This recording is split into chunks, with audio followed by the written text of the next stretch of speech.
हम जानते हैं कि ज्योलॉजी में नीट के लिए सबसे इंपॉर्टेंट टॉपिक्स कौन से हैं, सबसे इंपॉर्टेंट चैप्टर कौन से हैं, ये जानना बहुत जरूरी है बिफोर स्टार्टिंग योर प्रिपरेशन कि किस चैप्टर से सबसे ज्यादा क्वेश्चन आ रहे हैं। मैं ये नहीं कह रहा हूं कि आप कोई और चैप्टर छोड़ दीजिए, क्योंकि कोई और चैप्टर छोड़ देंगे तो आपका सिलेक्शन होना मुश्किल हो जाएगा, क्योंकि ज्योलॉजी वो सब्जेक्ट है जिसमें आपको मैक्सिमम स्कोर करना है। और अगर मैं ज्यादा नहीं बोल रहा हूं तो आपको फुल स्कोर करना है ज्योलॉजी में, क्योंकि 35 to 40 क्वेश्चंस ही आते हैं हर साल ज्योलॉजी से, और वो क्वेश्चंस बहुत आसान है अगर आप सही से अपनी प्रिपरेशन को करें। देखिए, सिलेक्शन के लिए ये जानना जरूरी नहीं कि क्या पढ़ा जाए, बल्कि ये जानना ज्यादा जरूरी है कि क्या छोड़ दिया जाए। बहुत सारे बच्चे जो डिजर्विंग होते हैं उनका सिलेक्शन केवल इसलिए नहीं होता क्योंकि वो बहुत ज्यादा पढ़ते हैं, और बहुत ज्यादा पढ़ के बहुत ज्यादा रिटेन नहीं कर सकते। आप मान लीजिए आपने रिटेन भी कर लिया तो इतना शार्पली रिटेन नहीं होगा कि क्वेश्चन आएगा और विद इन सेकेंड्स आप उसका जवाब दे देंगे। देखिए, एक आध क्वेश्चन को छोड़ दीजिए तो ज्योलॉजी में हर क्वेश्चन का जवाब आपको विद इन सेकेंड्स मिल जाना चाहिए। 5 seconds, 10 seconds, 15 seconds, 40 seconds, depending upon the level of the question. तो उसको तैयार करने से पहले हमें जानना है कि हमें कौन कौन से चैप्टर पे ज्यादा फोकस करना है, और माइंड इट, एनसीईआरटी पे फोकस करेंगे तो मैक्सिमम आपको जो है क्वेश्चंस आप कर पाएंगे और सिलेक्शन की प्रोबेबिलिटी हमेशा बढ़ेगी।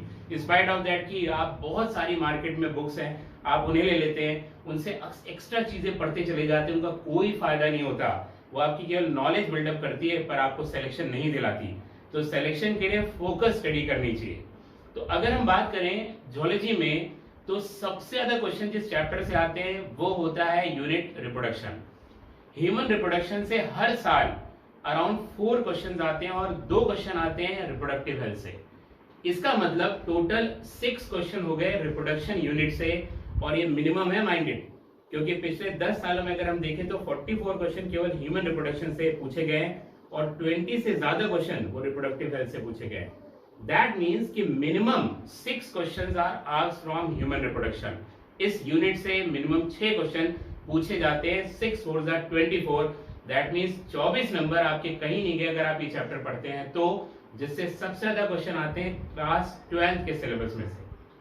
और ये मिनिमम है 6 की जगह 8 भी हो सकते हैं। तो 8 क्वेश्चन, 6 से 8 क्वेश्चन, ये बहुत बड़ी बात है। और 12 के सिलेबस को देखें जो पहले ही छोटा है ज्योलॉजी में, उसमें एक यूनिट जो है वो ह्यूमन रिप्रोडक्शन की, एक एवोल्यूशन, एक ह्यूमन हेल्थ एंड डिसीजेस, एक एनिमल हस्बेंड्री है जिससे रेयरली ही क्वेश्चन आता है। 12-13 साल में एक बार क्वेश्चन पूछा गया, वो भी एनसीईआरटी से पूछा जाता है, तो कोई दिक्कत की बात नहीं है।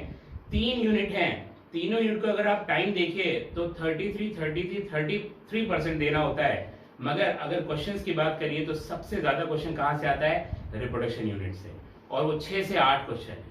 अगर सेकंड नंबर पे आप देखिए बायोटेक को, जो कहीं कहीं बॉटनी में भी पढ़ाया जाता है और ज्योलॉजी में भी पढ़ाया जाता है, दोनों के सिलेबस में आता है, तो बायोटेक से 5 to 6 questions are asked every year.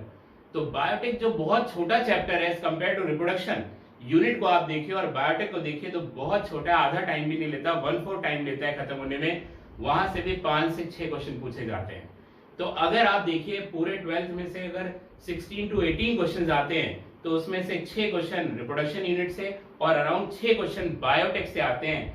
12 question हो गए।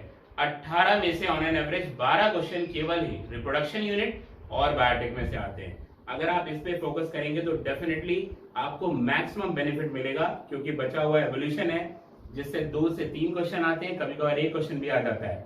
और ह्यूमन हेल्थ एंड डिसीजेस वो भी बड़ा टॉपिक है, मगर वहां पर भी 2 से 3 क्वेश्चन आते हैं, मैक्सिमम 3, और कभी कभार 1 क्वेश्चन भी आता है, तो वो क्वेश्चन रिप्रोडक्शन यूनिट में या बायोटेक में चला जाता है। तो इस तरह से सबसे इंपॉर्टेंट क्लास 12 के लिए क्या हो गया? Human reproduction and biotech. Class 11 की बात करें तो सभी को पता है सबसे इंपॉर्टेंट होता है ह्यूमन फिजियोलॉजी। ह्यूमन फिजियोलॉजी ही मेन है अगर 11th की बात करें, और हर चैप्टर से 1 से लेकर 3 क्वेश्चन आते हैं। दैट मीन्स जो फिजियो का हर चैप्टर है उसमें 1, 2 या 3 क्वेश्चन हर साल पूछे जाते हैं। अगर आप बात करिए डाइजेशन एंड एब्जॉर्प्शन की तो 2 से 3 क्वेश्चन, कभी कभार 1 क्वेश्चन आता है, मगर वो फिर किसी दूसरे चैप्टर से क्वेश्चन बढ़ जाता है। तो डाइजेशन एंड एब्जॉर्प्शन में 2 से 3, breathing and exchange of gases में 2 से 3, बॉडी फ्लूइड एंड सर्कुलेशन में भी 2 से 3, excretory product and there elimination में भी 2 से 3, लोकोमोशन एंड मूवमेंट में 2 से 3।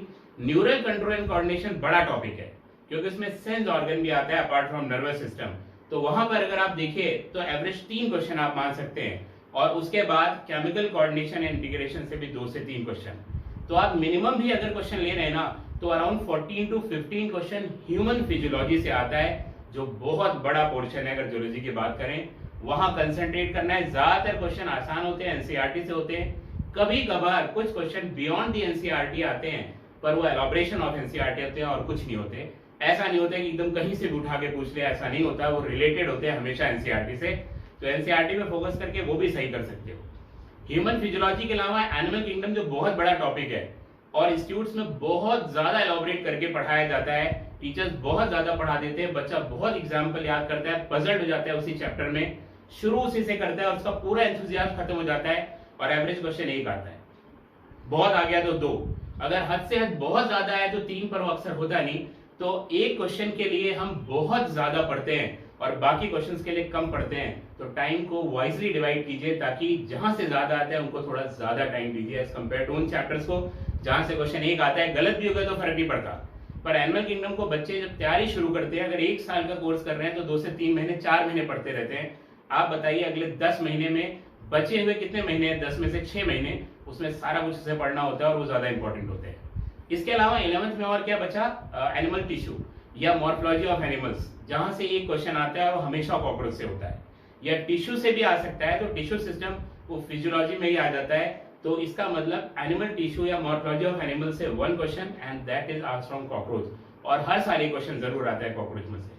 और कॉकरोच इतना आसान है कि एनसीईआरटी से पढ़िए और क्वेश्चन को करिए, बात खत्म।